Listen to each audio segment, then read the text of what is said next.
வணக்கம் ஜிஎஸ்ஃபாம், எல்லாரும் எப்படி இருக்கீங்க? இன்னைக்கு வந்து பார்த்தீங்கன்னா ஒரு அனதர் பாட்காஸ்ட் எபிசோடுக்குள்ளே வந்திருக்கோம். நம்ம கூட இன்னைக்கு விக்ரஜேஷ் ப்ரோ இருக்காரு. இன்னைக்கு பாட்காஸ்ட் எபிசோடை பொறுத்த வரைக்கும் ரீசெண்டாக ஒரு கம்யூனிட்டி போஸ்ட் போட்டிருந்தோங்க. பாட்காஸ்ட்டில் அதிகம் எதை பற்றி பேசலாம் அப்படின்னு. நிறைய பேர் கேட்டது என்னென்னா, இந்த டர்போ பெட்ரோல்ஸும் நேச்சுரல் ஆஸ்பெக்ட்டுக்கு என்ன வித்தியாசம்? டர்போ பெட்ரோல் இன்ஜின் எடுக்கலாமா? அதோட லாங்குவிட்டி எப்படி இருக்கும்? அதே மாதிரி அதோட ப்ளஸ் என்ன, மைனஸ் என்ன? இந்த சப் மீட்டர் மிட் சைஸ்லாம் இப்போ பிரதானமாக வந்து பார்த்தீங்கன்னா டர்போ பெட்ரோல்ஸும் இருக்குது, நேச்சுரல் ஆஸ்பெக்ட்டும் இருக்குது. ஸோ அதில் எது ப்ரிஃபர் பண்ணி எடுக்கலாம் அப்படின்ற மாதிரி தான் இன்னைக்கு பாட்காஸ்ட் எபிசோட் இருக்க போகுது. So turbo versus natural aspect, உங்களோட அபிப்பிராயம்? மெயினாக இப்போ இந்த turbo and turbo petrol naturally aspirated இந்த கன்ஃபியூஷன் வந்து பார்த்தீங்கன்னா எந்தெந்த செக்மெண்ட்டில் இருக்குது அப்படின்னு பார்த்தீங்கன்னா, ஒன்று வந்து இந்த சப்காம்பேக்ட் கிராஸ் ஓவர், இந்த கிராஸ் ஓவர்னு சொல்லக்கூடிய இந்த எக்ஸ்டர், பஞ்சு, மேக்னைட், கைகர் அந்த பட்ஜெட் கேட்டகரி. அதுக்கு அடுத்தது பார்த்தீங்கன்னா காம்பேக்ட், இந்த 4 metre SUVs, Nexon XUV3 Exo இது அதெல்லாம் இருக்குங்க. அதுக்கப்புறம் வந்து அதில் வந்து நான் டர்போன்னு பார்த்தீங்கன்னா பிரேசா ஒன்று தான் இருக்குது, அது கம்பேரபிளாக. ஸோ அதுக்கு மேலே வந்து மெயினாக வந்து இந்த கன்ஃபியூஷன் வர்றது மிட் சைஸ் எஸ்யூவிஸில் தான். ஏன்னா கிரெட்டா செல்டாஸ் எல்லாம் பார்த்தீங்கன்னா 1.5 நேச்சுரலி ஆஸ்பிரேட்டடும் இருக்குது, டர்போவும் இருக்குது. அந்த டர்போ வந்து டாப் வேரியன்ட்ஸில் கொடுக்குறாங்க. அதே டர்போ மட்டும் தரக்கூடிய புஷாக்கு, டைகுன் அந்த கார்ஸ் எல்லாம் இருக்குது. ஓகே, ஹோண்டா எலிவேட்டும் அந்த நேச்சுரலி ஆஸ்பிரேட்டடில் சேரும். ஸோ இந்த மாதிரி கன்ஃபியூஷன்ஸ் இதுதான் வந்து எல்லாருக்கும் ஒரு பெரிய கன்ஃபியூஷனாக இருக்குது. ஸோ என்னுடைய இது என்னன்னா, நம்ம பல வருஷமா பெட்ரோல் அப்படின்னு எடுத்தாலே வந்து நேச்சுரலி ஆஸ்பிரேட்டட் தான் இத்தனை வருஷமா நம்ம வந்து ஓட்டிட்டு வந்திருக்கோம். இப்போ ஒரு சமீப காலமாக தான் ஒரு 3-4 இயர்ஸாக தான் வந்து டர்போ பெட்ரோல் அப்படிங்கிற ஒரு ஆர்வம் வந்து பையர்ஸ் மத்தியில் இருக்கு. அதுக்கு முன்னாடி வரைக்கும் நான் டர்போ தான், எல்லாமே நான் டர்போ, எது எடுத்தாலும் நான் டர்போ தான். பெட்ரோல்ல நான் டர்போ தான் வரும். டீசல்னு கண்டிப்பா டீசல்னாலே டர்போ தான், அது ஒன்று புரிஞ்சுக்கோங்க. இப்போ நம்ம பேசுறது பெட்ரோல்ஸ் பற்றி. ஆமாம்.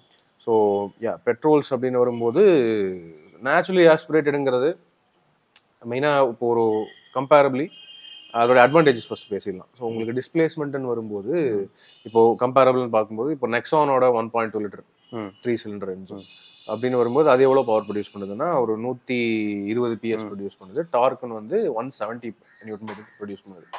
இப்போ அதே வந்து பிரேசா அதோட கம்பேர் பண்ணி பார்த்தீங்கன்னா 1.5 லிட்டர் எடுத்த உடனே 300 சிசி உங்களுக்கு அதிகமாகுது. 300 சிசி அதிகமாகுது, ஒரு சிலிண்டரே எக்ஸ்ட்ரா கிடைக்குமா. ஸோ அப்படின்னு வரும்போது ஆப்வியஸாக அந்த ஒரு வித்தியாசம் இருக்கும். ரீஃபைன்மெண்ட்டில் ஒரு ஆப்வியஸ் சேஞ்ச் இருக்கும். நீங்கள் டாட்டாவோட 3 சிலிண்டர் மட்டும் இல்லை, எந்த 3 சிலிண்டர் என்ஜின் நீங்கள் எடுத்தாலுமே அது என்னதான் முடிஞ்ச அளவுக்கு ரீஃபைன் பண்ணாலுமே அதில் ஒரு வைப்ரேஷன், அது ஒரு அன்பேலன்ஸ்டு நேச்சரை வந்து காமிச்சிடும். கண்டிப்பாக அது ஒரு இம்பேலன்ஸ்டான ஒரு நேச்சர் இருக்கிறது அது காமிச்சு கொடுத்துரும். உதாரணத்துக்கு மோஸ்ட் ரீஃபைண்டான 3 சிலிண்டர் இப்போதைக்கு எதுன்னு சொல்ல போனால் ஹுண்டாயோடது சொல்லலாம். ஹுண்டாயோடது ஆல்மோஸ்ட் நல்ல சூப்பர் ரீஃபைண்டான 3 சிலிண்டர் இந்த டர்போ GDI என்ஜின். அதுவும் வந்து சேம் ஸ்பெக் தான், 121 PS-உம் 170 Nm டார்க்கும் ப்ரொடியூஸ் பண்ணுது. ஸோ அதே பிரேசாவோடது பார்த்தீங்கன்னா உங்களுக்கு வந்து அவுட்ரைட் டார்க் கம்மி தான் இருக்கும். டார்க்குன்னு பார்த்தீங்கன்னா 138 தான் சொல்கிறாங்க. ஓகே, அவங்க கொஞ்சம் டீட்யூன் பண்ணியிருக்காங்க, பட் இருந்தாலும் டோட்டலாகவே 138 தான் டார்க் அப்படின்னு சொல்கிறாங்க. ஸோ டார்க்கு அந்த ஒரு ஒரு டிஸ்அட்வான்டேஜ் இருந்தாலும் உங்களுக்கு அடிஷ்னல் ஒரு சிலிண்டர் கிடைக்குது அண்ட் வந்து ஒரு பெரிய சிசி என்ஜினும் கிடைக்குது. ஸோ இதில் வந்து ஒரு ஒரு நம்ம டே டு டே ப்ராக்டிகாலிட்டியில் இது பார்த்தோம்னா, இப்போ ஒரு சின்ன என்ஜின், இப்போ உதாரணத்துக்கு 1 லிட்டர் 3 சிலிண்டர் டர்போ சார்ஜ்டே இருந்தாலும் அதே நீங்கள் ஒரு 80 கிலோமீட்டர் ஸ்பீடில் 100 கிலோமீட்டர் ஸ்பீடில் ஓட்டுறதுக்கும் 1.5 லிட்டர் என்ஜின் கொஞ்சம் ஒரு சிலிண்டர் அதிகமாக தரக்கூடிய ஒரு பெரிய கெப்பாசிட்டி என்ஜினையும் அதே ஒரு 80-100 ஓட்டுறதுக்கும் வித்தியாசம் நல்லாவே இருக்கு. ஏன்னா ஒரு சின்ன என்ஜின் வரும்போது அந்த ஸ்பீடில் போகிறது கொஞ்சம் ஸ்ட்ரெயினில் தான் ஓடும். டர்போவாக இருந்தாலும் அந்த டர்போவும் அந்த ஸ்ட்ரெஸ் கொடுக்குது என்ஜினுக்கு. அதே நேச்சுரலி ஆஸ்பிரேட்டட் இருக்கும்போது அதுல ஒரு ஸ்ட்ரெஸ்ஸும் கிடையாது. அது சூப்பரா அது பாட்டுக்கு நான் பாட்டுக்கு போறேன்டா அப்படின்னு இருக்கும். இங்க டர்போ பெட்ரோல்ஸ்ல என்ன நடக்குது அப்படின்னா, கம்பஷனுக்கு வந்து பாத்தீங்கன்னா எந்த அளவுக்கு வந்து கம்பஷனுக்கு அது அந்த ஏர் ஃபியூல் மிக்சர் பெட்டரா போகுதோ அந்த அளவுக்கு வந்து பாத்தீங்கன்னா பவர் டெலிவரியும் பெட்டரா இருக்கும். எக்ஸாஸ்ட்ல இருந்து வெளிவரக்கூடிய காத்தை ஒரு இன்டர்கூலர் மூலமா வச்சு உள்ள ரீசைக்கிள் பண்ணி உள்ள கொடுக்குறாங்க. அது கொடுக்கும் போது வந்து பாத்தீங்கன்னா அந்த உள்ள இருக்க கம்பஷன் வந்து பெட்டர் நடக்குது. அந்த கம்பஷன் பெட்டர் நடக்கிறதுனால நல்ல பவர் டெலிவரி கிடைக்குது. சேம் ஹியூமன்ஸ்க்கு நடக்கிற மாதிரி தான். நீங்க வேகமா ஓடுறீங்கன்னு வச்சுக்கோங்க, ஒரு நேச்சுரல் ஆஸ்பிரேட்டட் என்ஜின் ஓடிட்டு இருக்கு, அது வந்து பாத்தீங்கன்னா ஒரு சீரான ஸ்பீடில் சும்மா ஜாகிங் போகிற மாதிரி ஓடினீங்கன்னா கொஞ்சம் ஓடிக்கிட்டே இருக்க முடியும். அது நேச்சுரல் ஆஸ்பிரேட். நீங்கள் அதுக்கு வந்து இன்னும் வேகமாக அழுத்தி பிடிச்சி ஒரு ரேஸில் ஓடுற மாதிரி ஓடினீங்கன்னா கொஞ்சம் நேரத்துலேயே மூச்சு வாங்க. அந்த மூச்சு வாங்குறப்ப என்ன தேவை? அதிக ஏர் தேவை. அதே மாதிரி தான் இன்ஜினுக்கும் காற்று தேவை. இப்போ இதை வந்து ஒரு ஓகே நீங்கள் சொல்ல அந்த லாங்குவேஜ்லேயே பேசுவோம். இப்போ ஏன் ஹைட் ஆள் ஒரு 6 அடி ஆள் வந்து ஒரு 30 கிலோமீட்டர் ஸ்பீடில் ஓடுறதுக்கும் என்னை விட ஹைட் கம்மியா இருக்கிறவங்க, அதாவது காலோடைய லென்த்தே வந்து கம்மியா இருக்கிறவங்க அதே 30 கிலோமீட்டர் ஸ்பீட்ல ஓடுறதுக்கும் வித்தியாசம் இருக்கும். எனக்கு வந்து 30 கிலோமீட்டர் ஸ்பீட்ல ஒன்றும் ஓடுறதுல பிரச்சனையே கிடையாது. ஈஸியா ஓடிட்டே இருப்பேன். அதே வந்து ஹைட் கம்மியாகும் போது ஸோ ஒரு சைஸ் கம்மியாகும்போது, லெக்கோட சைஸ் கம்மியாகும்போது அதே 30 கிலோமீட்டர் என் ஸ்பீடு மேட்ச் பண்ற அளவுக்கு அவங்க இன்னும் அதிகம் ஸ்ட்ரெஸ் கொடுக்க வேண்டியது. ஸ்ட்ரெஸ் கொடுக்க வேண்டியது, மூச்சு அதிகமாகும். இதே மாதிரி தான் என்ஜினுக்கும். ஒரு குட்டி என்ஜின் அதே அளவு பவர் ப்ரொடியூஸ் பண்றதுக்கு ஒரு டர்போன்னு ஒரு குட்டி ஒரு மெக்கானிசம் ஒன்று இன்சர்ட் பண்றாங்க, டர்பைன். அது வந்து என்ன பண்ணுதுன்னா, வெளியே இருக்கிற அந்த ஏரையும் சரி அல்லது வேஸ்ட் கேட் டர்போன்னு வரும்போது எக்ஸாஸ்டோடைய ஏரை வந்து ரீசர்க்குலேட் பண்ணி அதிக ப்ரெஷர்ல என்ஜினுக்குள்ள திரிக்கும். என்ஜினுக்குள்ள இன்டியூஸ் பண்ணும்போது அது ப்ரெஷர் கொடுக்கும்போது என்ஜின் இன்னும் வேகமா சுத்தும். ஸோ ஒரு நார்மலான ஒரு சின்ன என்ஜினை இன்னும் வேகமா சுத்த வைக்கிறது தான் டர்போ. உங்களுக்கு ஸ்டாமினாவை கொடுத்து ஓட வைக்கிற மாதிரி இன்னும் ஒரு இன்ஜெக்ஷனை போட்டு ஓட வைக்கிற ஒரு பின்னால ஒருத்தங்க தள்ளினா எப்படி இருக்கும் அந்த மாதிரி. அதுதான் வந்து ஃபோர்ஸ்டு இண்டக்ஷன் அப்படின்ற மாதிரி டெக்னிக்கல் டேர்ம்ஸ்ல சொல்லுவாங்க. நாங்க கொஞ்சம் கலவைக்கெல்லாம் கொஞ்சம் எல்லாத்துக்கும் புரியணுங்கிறதுக்காக அப்படி சொல்றோம், சரிங்களா? ஸோ அப்போ எனி டே நீங்க ஒருத்தரை வந்து ஃபோர்ஸ் பண்ணி ஓட வச்சீங்கன்னா அதோட லாங்கிவிட்டி அப்படின்றது எப்படி இருக்கும்? ஃபோர்ஸ் பண்ணி ஓட வச்சா கண்டிப்பா ரொம்ப டயர்ட் ஆயிரும். இப்போ நம்ம ஒன்றும் இல்லை, நம்ம மனுஷன் உடம்பு வச்சே நம்ம கம்பேர் பண்ணும்போது இப்போ நான் சொன்ன அந்த எக்ஸாம்பிள் படி அதே மாதிரி தொடர்ந்து எத்தனை நாள் ஓட முடியும்னு கேட்டிங்கன்னா அதுக்கு கால் ரிப்பேர் ஆயிரும், முட்டி வெளியே வரும். அதாவது என்னன்னா மோர் ஸ்ட்ரெஸ்ட் மூவிங் பார்ட்ஸ் அப்படின்ற மாதிரி சொல்லுவேன் 3 சிலிண்டரை பொறுத்த வரைக்கும்.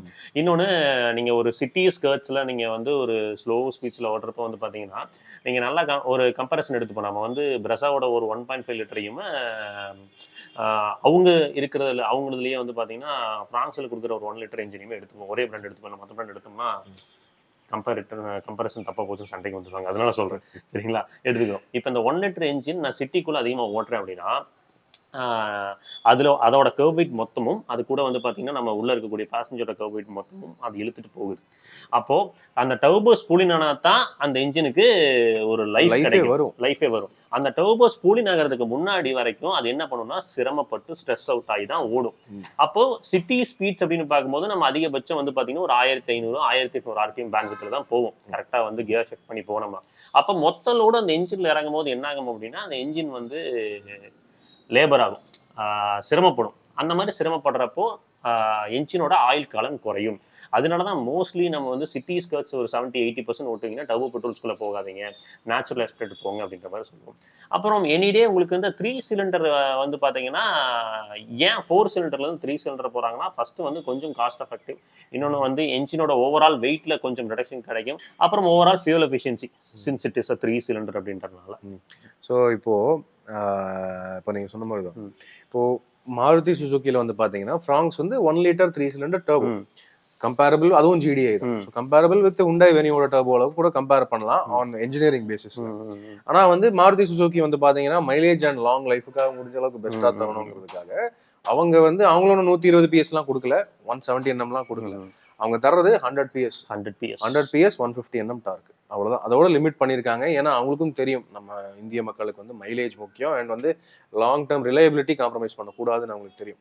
ஸோ ஒரு சின்ன என்ஜின்ல இருந்து எவ்வளோ மேக்ஸிமம் பவர் எடுக்க முடியுமோ எடுத்துட்டு அது வந்து ஒரு அப்படி நம்ம புழிஞ்சு எடுக்கும் போது தான் அந்த என்ஜினோட லைஃப் வந்து குறையும். ஸோ மற்றபடி நார்மலா வந்து ஓரளவுக்கு இந்த மாதிரி 100 PS 150 NM டார்க்லாம் பிரச்சனையே கிடையாது. அதே மாதிரி தான் நிசானும் 1 லிட்டர் 3 சிலிண்டர்ல இருந்து அவங்களும் அதே மாதிரி 100 PS 150 NM தான் எடுக்கிறாங்க. ஸோ அந்த மாதிரி லிமிட்டட்னா ஓகே.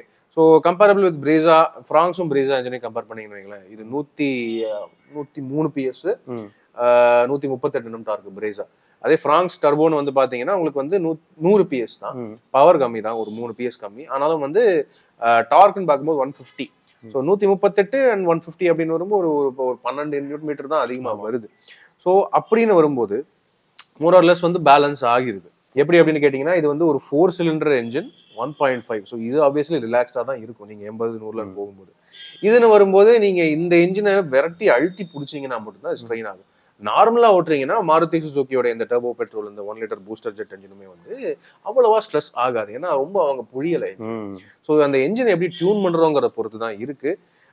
இப்போ ஓகே, இப்போ நம்ம வந்து 3 சிலிண்டர் 4 சிலிண்டர் கம்பேரிசன் அப்படின்னு வந்தோம்னாலே நிறைய பேர் வந்து சும்மாவே 3 சிலிண்டர் வேஸ்ட் இது அப்படின்னு சொல்லிட்டு. என்னன்னா நீங்க சொல்றது கரெக்ட் தான். என்னன்னா பிகைன் அந்த 3 சிலிண்டருக்கு முன்னாடி என்ன டெக்னாலஜி பயன்படுத்தி இருக்காங்க, ஏன் 3 நீங்க இப்படிலாம் 3 சிலிண்டர் சொன்னீங்கன்னா ஃபியூச்சர்ல நீங்க காரே வாங்க முடியாது. ஏன்னா இருக்கக்கூடிய எல்லா பெட்ரோல் இன்ஜின்ஸுமே நீ மோஸ்ட் ப்ராபபிலி 3 சிலிண்டரா தான் மாறும். ஃபார் எக்ஸாம்பிள் நம்ம இந்த நிசான் ஈவன் அந்த எக்ஸ்டைல் போயிட்டு வந்தோம்லங்க, போயிட்டு வந்தோடனே வந்து ஃபர்ஸ்ட் பிரதானமா பீப்புள் வந்து அதை வந்து பேஷ் பண்ணதுக்கான காரணம் ஒரு 1.5 லிட்டர் 3 சிலிண்டர் இன்ஜின் அப்படின்னு தான் பேஷ் பண்ணாங்க.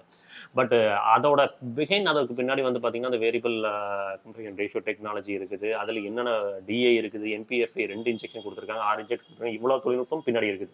நான் என்னன்னா ஒரு காரை நீங்கள் சூஸ் பண்ணுறதுக்கு முன்னாடி அதை வந்து 4 சிலிண்டரா 3 சிலிண்டர்னு பார்க்குறது நல்லது தான், தப்பு கிடையாது. நேச்சுரல் அஸ்பெக்ட் டர்போனா பாருங்க, அந்த கார் பிஹைண்ட் என்ன டெக்னாலஜி இருக்குது, என்ன பயன்படுத்தியிருக்காங்க, அதில் பவர் எப்படி எக்ஸ்ட்ராக்ட் பண்ணியிருக்காங்க. இப்போ ஃபார் எக்ஸாம்பிள் ஒரு 1 லிட்டர் இன்ஜினில் வந்து பார்த்தீங்கன்னா இப்போ 120 170 டார்க்குங்கிறது சாதாரண எல்லா பிராண்ட் எடுக்கிறாங்க. அந்த 120 என்எம் டார்க் எடுக்கிறப்போ அதோட லாங்கிவிட்டி எப்படி இருக்க போகுது, அந்த மாதிரி கொஞ்சம் ப்ராக்டிக்கலாக நாமளும் யோசிச்சுக்கணும். நம்ம வந்து சிட்டி எவ்வளோ யூஸ் பண்ணுவோம், ஹைவே எவ்வளோ யூஸ் பண்ணுவோம், பவர் அவ்வளோ பவர் நமக்கு தேவையா, நம்ம சிட்டிக்குள்ளேயே 80% இருக்கும்போது நம்ம டர்போ பெட்ரோல் இருக்கிறது யூஸ்லெஸ், அந்த டர்போ ஆக்டிவேட்டே ஆகாது. அப்புறம் நிறைய பேர் என்ன பண்ணுவாங்கன்னா, ஒரு சில பேர் மைலேஜ் ஓரியன்டாக ஓட்டுறவங்க என்ன பண்ணுவாங்கன்னா, அந்த டர்போ ஸ்பூலிங் ஆகுது பார்த்தீங்களா, அந்த டைமுக்கு முன்னாடியே கியர் ஷிஃப்ட் பண்ணுவாங்க ஃபார் ஃபியூல் எஃபிஷியன்சி. ஷிஃப்டிங் பண்ணுவாங்க. அது வந்து பார்த்தீங்கன்னா கரெக்டான மெத்தடாலஜி கிடையாது. அது என்னன்னா டர்போ ஸ்பூலிங் ஆகிறதுக்கு முன்னாடியே நம்ம அந்த லோடு வந்து திருப்பி அந்த சின்ன இன்ஜினுக்கே கொடுத்துக்கிட்டு இருந்தோம்னா ஃபியூல் எஃபிஷியன்சி வந்து ஓரளவுக்கு மேட்ச் பண்ணி எடுத்துட முடியும். பட் அதோட என்ஜினோட ஆயிலுங்கிறது குறையும். இப்போ உங்களுக்கு ஒரு 80% சிட்டி யூசேஜ் அப்படின்னு வரும்போது டர்போஸை வந்து அந்தளவுக்கு ஆப்ஷனாக வைக்காதீங்க. ஸோ ஏன் அப்படின்னு கேட்டிங்கன்னா, உங்களுக்கு வந்து அதான் சொன்ன மாதிரி டர்போ ஆக்டிவேட்டே ஆகாது. ஸோ டர்போ ஆக்டிவேட் ஆகுறதுன்னு வந்து பார்த்தீங்கன்னா, இப்போ நார்மலாக காமன் அப்படின்னு பார்த்தீங்கன்னா 1700 RPM அதுக்கு மேலே தான் டர்போவே ஸ்பூலிங் ஆகும். ஸோ ஓகே, ஊருக்குள்ளே உங்களோட ரன்னிங் அப்படி இருக்குது அப்படின்னா ஓகே. இப்போ சென்னை, பெங்களூர் மாதிரி சிட்டிஸில் டிராஃபிக்கில் தான் நிற்கணும், இன்ச்சு டிராஃபிக் தான் எப்போவுமே இருக்கும். நீங்கள் வந்து ரஷ் ஹவர்ஸில் தான் வண்டி ஓட்டணும். அப்படின்னு இருக்கும்போது டர்போ பெட்ரோல்ஸை முடிஞ்ச அளவுக்கு அவாய்ட் பண்ணிக்கிறது நல்லது. நேச்சுரலி ஆஸ்பிரேட்டடாக போனீங்கன்னா அதுக்கு பெட்டர் பேலன்சிங் உங்களுக்கு கிடைக்கும். உதாரணத்துக்கு உங்களுக்கு வந்து ஒரு ரீஃபைண்டான ஒரு அடிஷ்னல் என்ஜின் ஒன்று கிடைக்கும், ஸ்ட்ரெஸ் ஆகாத என்ஜின் கிடைக்கும், ரிலையபிலிட்டி பெட்டராக இருக்கும். அதே வந்து நீங்கள் ஹைவே யூசேஜ் உங்களுக்கு நிறையா இருக்குது, கண்டிப்பாக உங்களுக்கு நல்லா தெரியும், உங்களுக்கு பவர் வேணும், நீங்கள் ஒரு நார்மல் நான் டர்போலேருந்து ஒரு டர்போக்கு அப்கிரேட் ஆகணும், பவர் அடிஷ்னலாக வேணும்னு நினைக்கிறீங்கன்னா turbo petrols are really good option. ஏன்னா நீங்கள் ஹைவே யூசேஜ் உங்களுக்கு இருக்குது, ஒரு 60% நீங்கள் ஹைவேஸில் ஓட்டுறீங்க, நிறைய ரன்னிங் இருக்குது அப்படின்னா டர்போ நீங்கள் என்ஜாய் பண்ணலாம். டர்போவோட மெயின் விஷயம்னா என்ஜாய், அந்த டிரைவை என்ஜாய் பண்ணுறதுக்கு டர்போஸ் வேணும். இல்லைன்னா ஒரு நேச்சுரலி ஆஸ்பிரேட் என்னன்னா பெரிய என்ஜினோட அந்த ஒரு பெனிஃபிட் இருந்தாலும் அது லீனியராக தான் பவர் டெலிவரி. டர்போன்னு வரும்போது தான் உங்களுக்கு அந்த புஷ் கிடைக்குமா.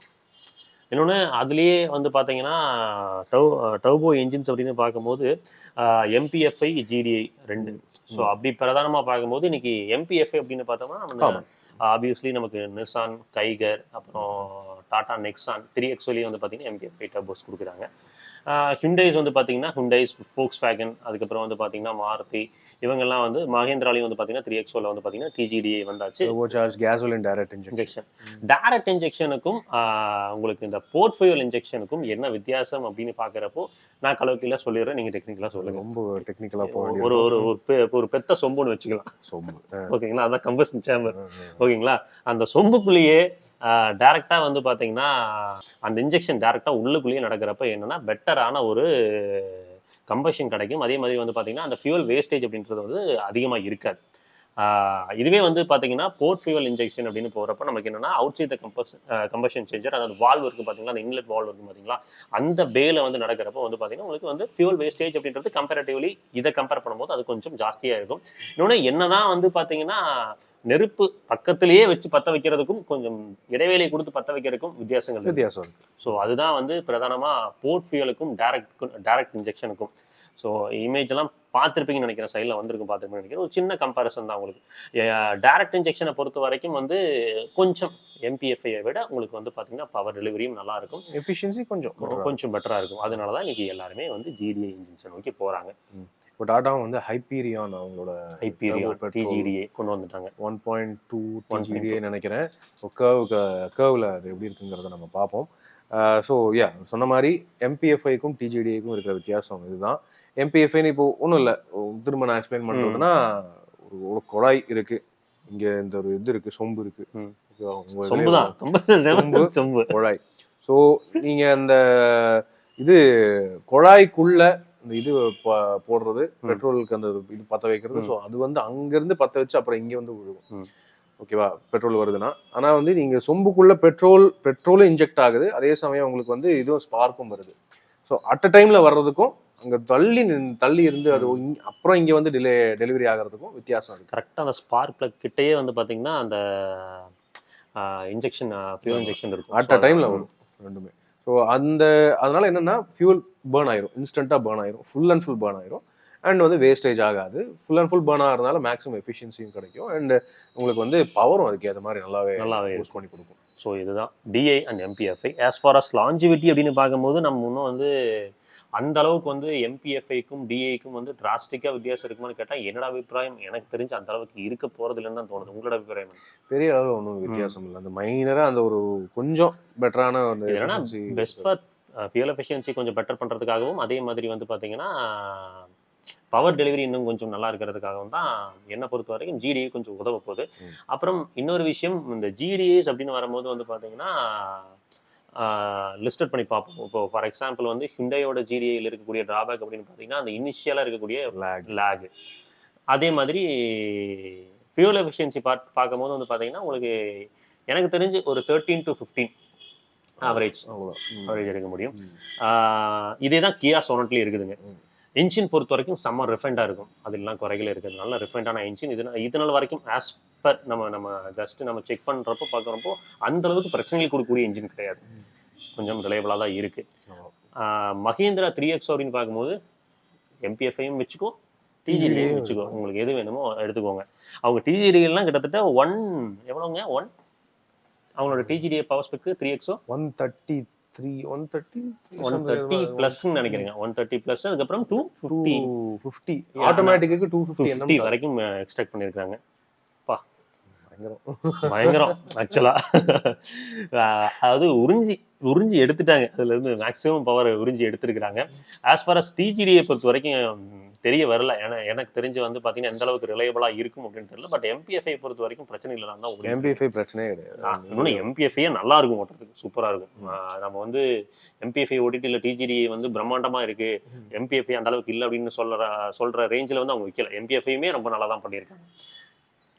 ஒன்றும் இல்லை, எம்பிஎஃப்ஐ 200 டார்க்கு, இதுன்னு வரும்போது 250 ஆட்டோமேட்டிக் வரும்போது 250 ஒரு 50 NM டார்க் அதிகமாக கிடைக்குது. புல் தெரியும் உங்களுக்கு, அந்த வித்தியாசம் தெரியும். ஆனால் அவ்வளோ ஒன்றும் பெரிய பிரம்மாண்டமான வித்தியாசம் சொல்ல முடியாது. ஸோ அதுதான் எம்பிஎஃப்ஐ ப்ரிஃபர் பண்ணலாமா இல்லை டர்போ டிஜிடிஐ ப்ரிஃபர் பண்ணலாமான்னு கேட்டிங்கன்னா உங்களுக்கு அவ்வளோ பவர் தேவையான யோசிச்சுக்கோங்க. ஸோ அது வந்து என்னோட அபிப்பிராயம். அடுத்து டாடா நெக்ஸான் அப்படின்னு வரும்போது it's not a born turbo engine. நீங்கள் ஆல்ட்ராஸில் பார்க்குற அந்த 1.2 லிட்டர் என்ஜினில் ஒர்க் அவுட் செய்யப்பட்ட டர்போ தான் அது. உங்களுக்கு பவர் டெலிவரி பொறுத்த வரைக்கும் ரொம்ப லீனியராக இருக்கும், ஒரு நேச்சுரல் ஆஸ்பெக்டில் இருக்க மாதிரி தான் இப்போ BS6 Stage 2 இருக்குது. இதுக்கு முன்னாடி கூட ஆக்சுவலாக கொஞ்சம் வந்து அந்த பவர் நல்லா பெட்டராக இருந்துச்சு. பட் ஆஃப்டர் BS6 Stage 2 நம்ம ரீசெண்டாக நெக்ஸான்லாம் ரொம்ப லீனியராக ஒரு நேச்சுரலி எக்ஸாக்ட்லி, அதாவது பிரெஸாவோட கொஞ்சம் பவர் வந்து எப்படி இருக்கும் நேச்சுரல் ஆஸ்பெக்டில் அது மாதிரி இருந்துச்சு. பிரெஸாவோட டிரைவிங் ஃபீல் தான் நெக்ஸான்லேயும் அந்த என்ஜினோட பவர் இருக்குது. ஸோ அவங்க இப்போ டிஜிடிஏ கர்வ் ஹைப்பீரியான் எப்படி இருக்குங்கிறத ஓட்டி தான் பார்க்கணும். அதை அப்போ தான் அவங்க டிஜிடி என்ன பண்ணியிருக்காங்கன்னு பார்க்கணும். கர்வ் வரட்டும் தான் தெரியும். அதுக்கடுத்து நிசான் மேக்னைட் கைகரோட 1 லிட்டர் டர்போஸ்ன்னு வரும்போது எம்பிஎஃப்ஐ தான் ரெண்டுமே. அது நம்ம ரெகுலராக அப்போது டைமிங் நீட்டாக இருக்குது, நல்லா இருக்குது, நோ ப்ராப்ளம். அது அதோட வேலையை நல்லா செஞ்சிருது, ரொம்ப ஸ்ட்ரெஸ்ஸும் ஆகிறது இல்லை, தேவையான அளவுக்கு பவர் அண்ட் டார்க். எனக்கு மற்ற பிராண்ட்ஸ் எல்லாருமே வந்து பார்த்தீங்கன்னா இந்த மாதிரி ரிலாக்ஸ்டாக அந்த பவர் ஸ்பெக்ஸை வச்சுக்கிட்டாங்கன்னா பரவாயில்லையோன்னு தோணுது. என்னன்னா அந்த 120 170 போகாமல் ஒரு 105 BHP, ஒரு 150 160 NM டார்க் இதுக்குள்ளே வச்சுக்கிட்டாங்கன்னா அந்த இன்ஜினும் கொஞ்சம் ரிலாக்ஸ்டாக இருக்கும். கரெக்டு. ஆனால் நம்ம என்ன சொல்கிறது, என்தூசியாஸ்ட்ஸ் எல்லாம் வந்து பவர் தான் வேணும், டார்க் வேணும் அப்படின்னு கேட்கும்போது நம்ம கொடுத்து தான் ஆகணும், வேறு வழியில். ஒன்றும் இல்லை, இப்போ உங்கள் ஃப்ரான்ஸுக்கே வந்து பார்த்தீங்கன்னா இந்தியாவில் தான் 100 horsepower 150. ஆக்சுவலாக அது ஒரிஜினல் ஸ்பெக் வந்து பார்த்தீங்கன்னா 110 BHP 170 NM டார்க். அவங்களும் 170 எடுக்கிறாங்க.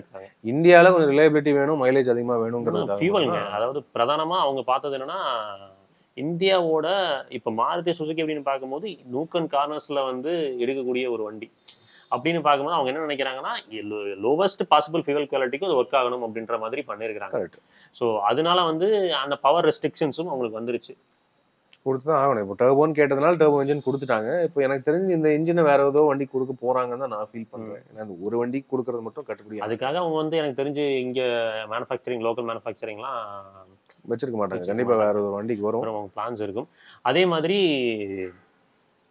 ஃபியூல் எஃபிஷியன்சி பார்ட் பத்தி பேசணும் அப்படின்னா உங்களுக்கு நேச்சுரல் கேஸ் பெட்ரோல்ல அந்த செக்மெண்ட்ல எனக்கு 1.5 லிட்டர் பிரசால ஒரு யூனிட் பெருசா இருக்கு. அண்ட் கொஞ்சம் லோவர் செக்மெண்ட்ல நேச்சுரலி ஆஸ்பெக்டட்னு பார்த்தோம்னா 1.2 செக்மெண்ட் சொல்லலாம். Venue sonnet. ஆக்சுவலா 1.2 வென்யூ சானட்ல கிடைக்கிற மைலேஜ் எனக்கு ஜிடியில் கிடைக்கிற மைலேஜ் கிட்டத்தட்ட ஒரே மாதிரி தான் இருக்குது. ஏன்னா 1.2 வந்து ஸ்ட்ரெஸ் அவுட் பண்ணிட்டாங்க. ஏன்னா ரொம்ப குட்டி என்ஜின் அந்த வண்டிக்கு போடும்போது திணறி தான் போகுது. பெரிய பாடி திணறி தான் போகுது. அப்படின்றப்போ அந்த ஜிடிஐக்கும் அதுக்குமான ஃபியூல் எஃபிஷியன்சி பேலன்ஸ்டா தான் இருக்குது. பிரஸா பொறுத்த வரைக்கும் ஒரே ஆப்ஷன் தான். அந்த செக்மெண்ட்ல ஓரளவுக்கு ஃபியூல் எஃபிஷியன்ட்டா இருக்கக்கூடிய கார்னு வச்சுக்கோங்களேன். கொஞ்சம் பொறுமையெல்லாம் போனீங்கன்னா 16, 17 கிடைக்கும்.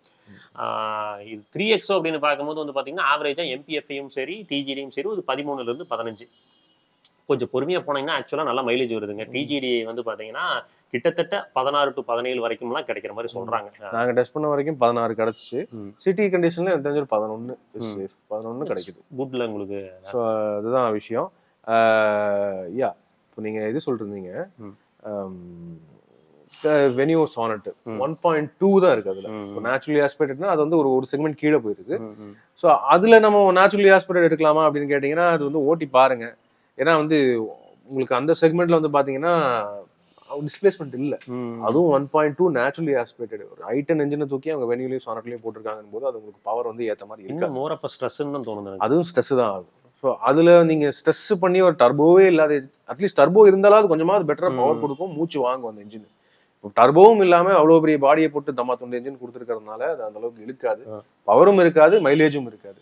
ஸோ அது அந்த என்ஜினோட மைனஸ். எக்ஸ்டர்ல அந்த என்ஜின் ஓகேவா பெர்ஃபார்ம் பண்ணுது. ஆனாலும் எக்ஸ்டரும் வந்து பாத்தீங்கன்னா அந்த அளவுக்கு ரொம்ப சிறந்த மைலேஜ்னு சொல்ல முடியாது. ஏன்னா பேசிக்கா சொல்ல போனா அது i10 என்ஜின் தான். அதுக்கும் கீழே போனா பட்ஜெட் செக்மெண்ட்ல வந்து மேக்னைட் அண்ட் கைகர்ல 1 லிட்டர் 3 சிலிண்டர் நான் டர்போ. அது வந்து குவிட்டோட என்ஜின். ஆமா. ஆனா அந்த ரெண்டு வண்டியுமே வெயிட் கம்மிங்கிறதுனால அது ஏதோ பண்ணிருது, இழுத்துருது, கியரிங் ஷார்ட்டா பண்ணிருக்காங்க. ஆனா அந்த என்ஜினோட மிகப்பெரிய மைனஸ் எப்படின்னா நீங்க ஒரு 70-80 ஸ்பீடு போறதுக்கே 2300 ஆர்பிஎம்ல கதறிட்டு இருக்காது, ஓடிட்டு இருக்காங்க. 80 போறதுக்கு என்ஜின்.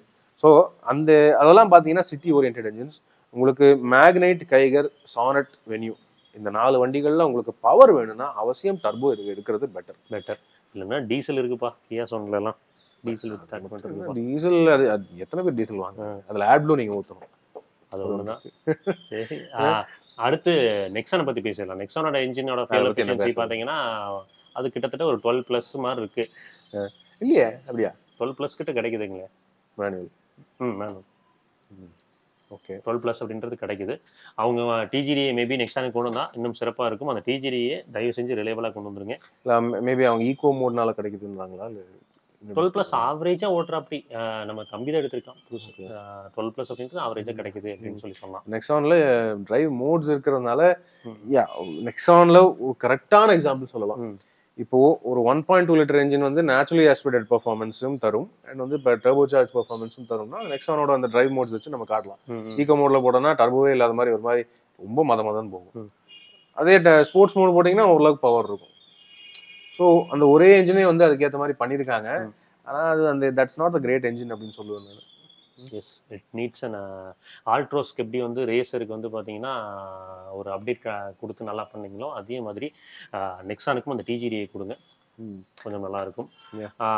அதுக்கடுத்து வந்து பார்த்தீங்கன்னா 1.5 லிட்டரில் நீங்கள் வந்து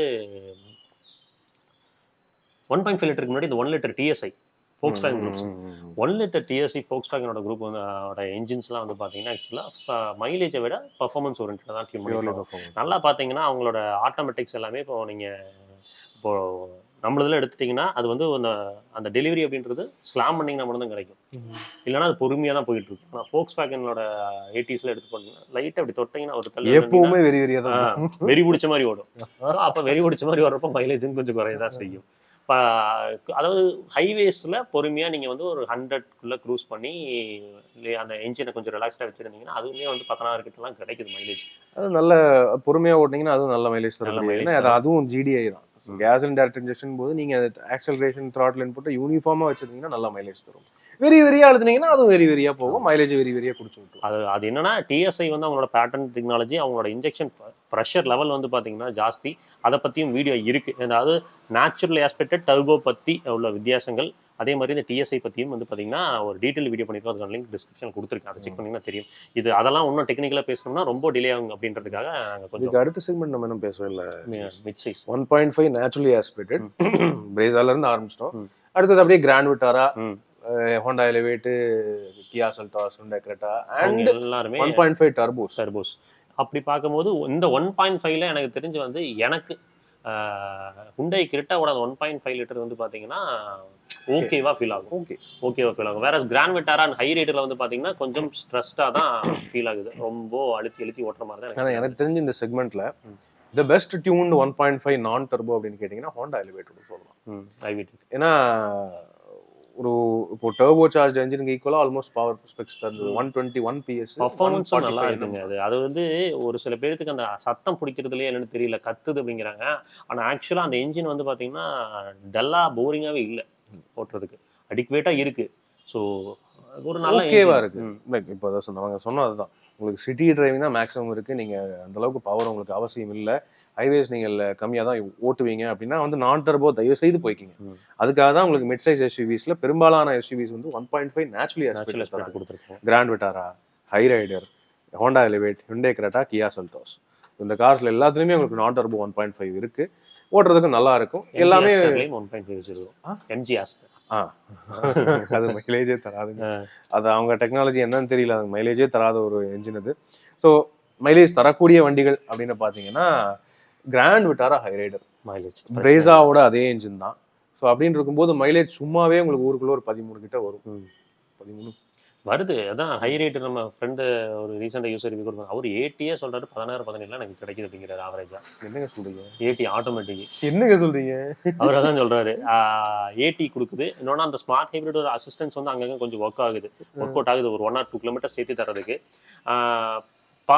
இது ஹுண்டாய் கிரெட்டா அப்படின்னு SHVS இருக்குல்ல, ஆமா, அதனால அது கொஞ்சம் பெட்டரா பூஸ்ட் பண்ணி கொடுக்குது. கிரெட்டா அப்படின்னு பார்க்கும்போது ஒரு 12 to 13 எடுக்கலாம், வரலாம், அவ்வளவுதான். ஆனா ஹைவேஸ்ல எனக்கு தெரிஞ்சு அதுவுமே கொஞ்சம் கம்மி தான், ஒரு 14. சிவிடி எடுத்து ஓட்டோம் 9.8 தான் வந்துச்சு. ஸோ கியா செல்டாஸ்லயும் ஹுண்டாய் கிரெட்டாலையும் வருது. ஃபியூல் எஃபிஷியண்டாக இருக்காது, பொறுமையாக போனீங்கன்னா மட்டுமே கிடைக்கக்கூடிய ஒரு என்ஜின். பவர் டெலிவரி பொறுத்த வரைக்கும் போரிங்காக இருக்காது, நல்லா இருக்கும். ஃபர்ஸ்ட் வந்து இதில் வந்து 1.5 லிட்டர் நேச்சுரல் ஆஸ்பெக்டில் எனக்கு ஹோண்டா எலிவேட்டோட என்ஜின் பவரும் நல்லா கிடைக்கும். அதே மாதிரி நீங்கள் கொஞ்சம் பொறுமையாக போனீங்கன்னா சொல்கிறேன், ஃபியூல் எஃபிஷியன்சியாக கொஞ்சம் வந்து பார்த்தீங்கன்னா ஃபியூல் ஃபிகர்ஸ் வந்து கொஞ்சம் பெட்டராக இருக்கும். இப்போ நம்ம ஃப்ரெண்டு வந்தார், ஹோண்டா எலிவேட் எடுத்தார், ஆட்டோமேட்டிக்கை வச்சுட்டு ஒரு 16 வரைக்கும் கிடைக்குதுன்றாரு. பொறுமையாக போனால் கிடைக்கும். ஐவிடெக்ஸ் பொறுத்த வரைக்கும் அவங்க தான் அந்த லார்ஜர் கேமரா, ஸ்மாலர் கேமராலாம் ப்ளே பண்ணி வச்சிருக்காங்க. வேரியபிள் இது ஐவிடெக், வேரியபிள் வால்வ் டைமிங், அதெல்லாம் பயங்கரமான டெக்னாலஜி தான். அது அப்போல இருந்தே அவங்க கிட்ட இருக்கு. ஸோ அது ஹோண்டா எலிவேட் 1. ரெண்டாவது அடுத்து இதுக்கு அடுத்துன்னு சொன்னா அஸ் அ பேக்கேஜாக பார்க்கும்போது நீங்கள் கிராண்ட் விட்டாரா ஹைரைடரோட என்ஜின் வித் SHVS. கரெக்ட். மைலேஜும் ஆச்சு, பவர் டீசெண்டாக இருக்கும். இது ஹுண்டாய் கிரெட்டா நான் அப்படியே சொல்லிட்டேன். எம்ஜி ஆஸ்டர் பொறுத்த வரைக்கும் பவரும் இருக்காது, மைலேஜும் இருக்காது. என்ன இல்லை, எனக்கு அந்த வண்டி வந்து பாத்தீங்கன்னா பில்ட் சூப்பரா இருக்கு, ஃபீச்சர்ஸ் நல்லா இருக்கு, வண்டி வேல்யூ ஃபார் மணி சூப்பரா இருக்கு. ஆனா அந்த என்ஜின் தான் அதை வந்து பிடிச்சி கீழே இழுத்துக்கிட்டு இருக்கு. அது அதாவது என்ன வகையில டியூன் பண்ணியிருக்காங்க, டெவலப் பண்ணியிருக்காங்கன்னு தெரியல. ஒன்னா மைலேஜ் ஃபோக்கஸ் பண்ணும், இல்ல பவரை ஃபோக்கஸ் பண்ணும், ரெண்டுமே இல்லாம என்ன பண்ணியிருக்காங்க. அவங்கள்ட்ட மைஹைபிரிட்டிக்லாம் இருக்குது, போடறனா அதெல்லாம் போடலாம். அதாவது எதர் மைலேஜ் தரணும் இல்ல பவர் தரணும், அது பவரும் இல்ல மைலேஜும் இல்ல. என்ன வகையான என்ஜின் அதுன்னு தெரியல. ஒருவேளை வண்டி வெயிட்னால அப்படி இருக்கா, இருக்கலாம். வண்டியோட கர்வ் வெயிட் உங்களுக்கு ஜாஸ்தி இல்லை, கிட்டத்தட்ட யான வெயிட், சரியான வெயிட், நல்ல வெயிட். ஸோ இதுதான் பிரதானமாக இதில் இருக்கக்கூடிய 1.5 டர்போஸ் அப்படின்னு பார்க்கும்போது உங்களுக்கு ஹுண்டாயில் கொடுக்குறாங்க. ஹுண்டாயோட GDI வந்து சூப்பராக பெர்ஃபார்ம் பண்ணுது, மென்டல் மாதிரி சூப்பராக பெர்ஃபார்ம் பண்ணுது. ஆக்சுவலாக நல்லா இருக்கு. நீங்கள் ஃபோக்ஸ்வேகன்ல இருக்கிற டிஎஸ்ஐயும் அதுவும் வந்து பார்த்தீங்கன்னா கிட்டத்தட்ட எனக்கு பர்சனலாக தோணுது வந்து அந்த GDI வந்து இன்னும் ஒரு ஸ்டெப் நல்லா இருக்கிற மாதிரி தோணுது, பர்ஃபார்மன்ஸில் சொல்கிறேன். அவுட்ரைட் பர்ஃபார்மன்ஸுக்கு ஹுண்டாய் அண்ட் கியாவுடைய 1.5 டர்போஸ் வந்து வேற லெவல் நல்லா இருக்கு. பட் அது ஹேண்டில் ஆக மாட்டேங்குது. ஹேண்ட்லிங் கேரக்டர் தான் ஃபோக்ஸ்வேகன், அது வண்டியோட ப்ராப்ளம். என்ஜின் வரும்போது அது சரியான வெறி பிடிச்ச பைத்தியம் பிடிச்ச என்ஜின். அது என்லைன்ல இன்னும் மெண்டலாகவே டியூன் பண்ணியிருப்பாங்க. மென்டல் மோடு ஒன்று கொடுக்கலையே தவிர அது மென்டல் மாதிரி தான் ஓடுது. ஸோ பர்ஃபார்மன்ஸ் மட்டும்தான் உங்களுக்கு, மைலேஜ் எல்லாம் தேவையே இல்லை அப்படின்னா அந்த 1.5 ஹுண்டாய் கியாவோட டர்போ வந்து வெரி வெரியா நல்லா இருக்கும். ஆனா இதே இடத்துல இதே பிரைஸ் பாயிண்ட்ல உங்களுக்கு வந்து ஹுண்டாய் Volkswagenல பெட்டர் ஆல்டர்னேட்டிவ் கொடுக்குறாங்க. ஓகே, ஹுண்டாயோட அந்த 160 ஹார்ஸ் பவர்லாம் அதுல இல்ல.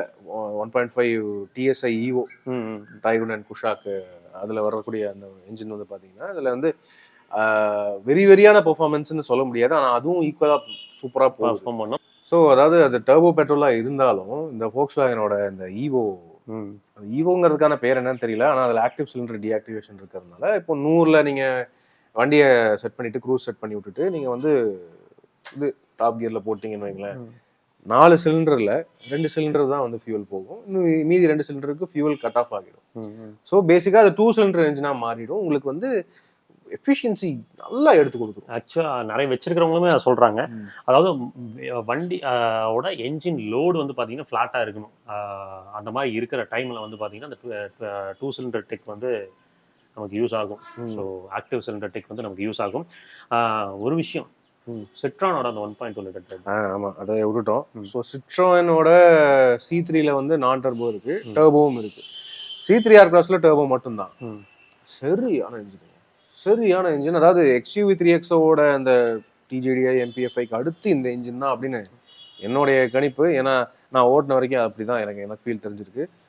சரியான இன்ஜின், சரியான பவர் டெலிவரி. மேனுவல்லையும் சரி, இப்போ டார்க் கன்வெர்ட்டர் ஆட்டோமேட்டிக் கொடுத்துருக்காங்க. மேனுவல்ல வேற லெவல்ல தெரியுமா, செம போடுது இந்த இன்ஜின். அதுவும் அந்த சஸ்பென்ஷனுக்கு அந்த பாடிக்கு வந்து அந்த இன்ஜின் ஒரு அப்படியே செட் ஆன மாதிரி இருக்கு.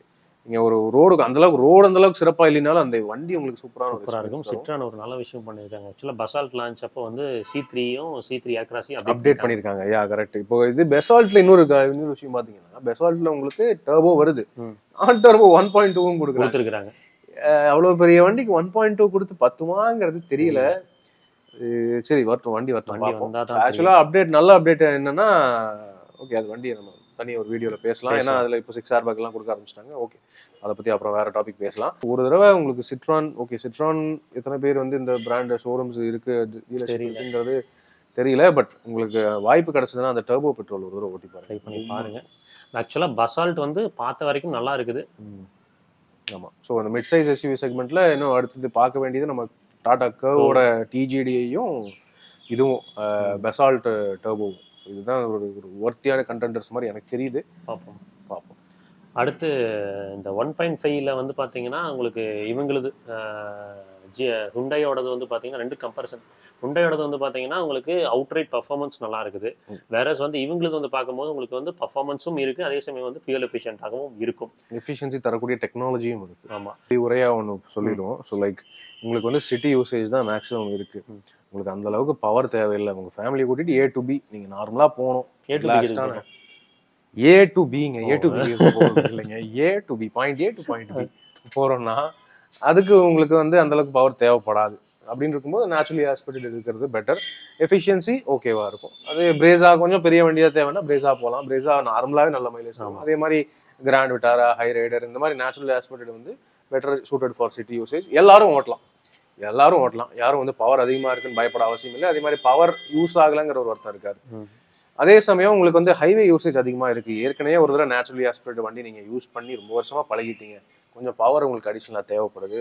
டிரைவிங் எந்தூசியாஸ்ட், நீங்கள் உங்கள் ரத்தத்தில் கொஞ்சம் இது ஓடுது அப்படின்னா, ப்ரெஷர் ஓடுதுன்னா கொஞ்சம் டர்போ பெட்ரோல் போய்க்கிறது தப்பில்லை, நல்லா தான் இருக்குது. அதோடைய லைஃப் எல்லாம் ரொம்ப மோசம் ஒன்றும் கிடையாது. ஆனால் நேச்சுரலி ஆஸ்பெக்ட் அளவுக்கு இருக்குமாங்கிறது ஒரு சந்தேகம் இருக்குது. அப்புறம் அந்த 3 சிலிண்டர் 4 சிலிண்டர் 3 சிலிண்டர் லேபிளாக இருக்காது அப்படின்னு நினைக்காதீங்க. ஸோ அது வந்து சொல்லணும்னு நினைச்சேன் நான். ஏன்னா இப்போ இருக்க 3 சிலிண்டர் டெக்லாம் பார்த்தீங்கன்னா ப்ராப்பராக பேலன்சர்ஸ்லாம் வச்சு இன்ஜின் மவுண்ட்லாம் வச்சு அந்த வைப்ரேஷனை குறைக்கிற அளவுக்கு தான் எல்லாரும் பண்ணிட்டு இருக்காங்க.